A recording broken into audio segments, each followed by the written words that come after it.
नमस्कार, स्वागत है। तो चलिए आज चलते हैं लगभग 8000 साल पीछे और एक बहुत ही दिलचस्प सवाल का जवाब ढूंढते हैं। हम सब ने हनुमान जी को संकट मोचन के नाम से पुकारा है, पर क्या कभी सोचा है कि ये नाम उन्हें मिला कैसे? इसके पीछे की कहानी क्या है? आइए इस पूरी कहानी को खोलते हैं। तो सवाल बिल्कुल साफ है, हनुमान जी को संकट मोचन क्यों कहते हैं? मतलब वो जो हर संकट को हर लेते हैं। और इसका जवाब वो एक ऐसे महायुद्ध की घटना में छिपा है जो सब कुछ बदल देने वाली थी।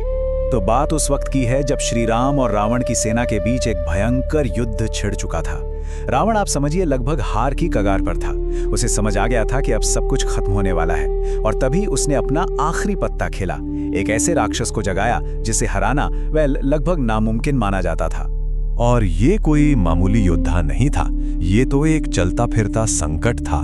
एक ऐसा संकट जिसके सामने आने की हिम्मत शायद ही किसी में थी। तो कौन था ये अजेय राक्षस?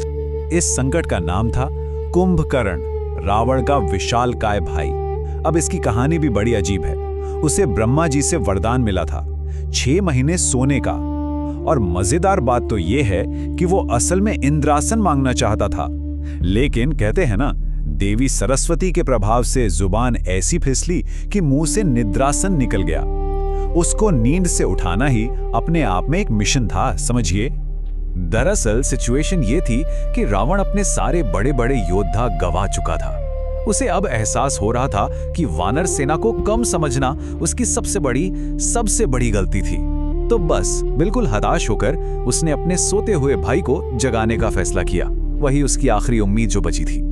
और जैसे ही कुंभकर्ण मैदाने जंग में उतरा, उसने जो कहर बरपाया उसकी किसी ने कल्पना तक नहीं की थी। वानर सेना में बस हाहाकार मच गया। सोचिए, कुंभकर्ण का साइज इतना बड़ा था कि वो सीधे सीधे सैनिकों को पैरों तले रौंद रहा था। सुग्रीव और अंगद जैसे बड़े बड़े योद्धाओं को तो उसने एक ही मुक्के में बस दूर फेंक दिया। यहां तक कि जब महाशक्तिशाली जामवन जी ने उस पर वार किया तो वो गिरा तो जरूर, लेकिन कुछ ही पलों में ऐसे उठ खड़ा हुआ जैसे कुछ हुआ ही ना हो, मानो खरोच तक ना आई हो। बिल्कुल साफ था, इसका अंत करना किसी साधारण योद्धा के बस की बात तो बिल्कुल नहीं थी। और अपनी ताकत के नशे में वो वानर सेना का मजाक उड़ाने लगा। हद तो तब हो गई जब लक्ष्मण जी उसके सामने आए और उसने उनसे लड़ने से ही मना कर दिया। कहने लगा, मैं तो सीधा तुम्हारे भाई श्री राम से ही लड़ूंगा।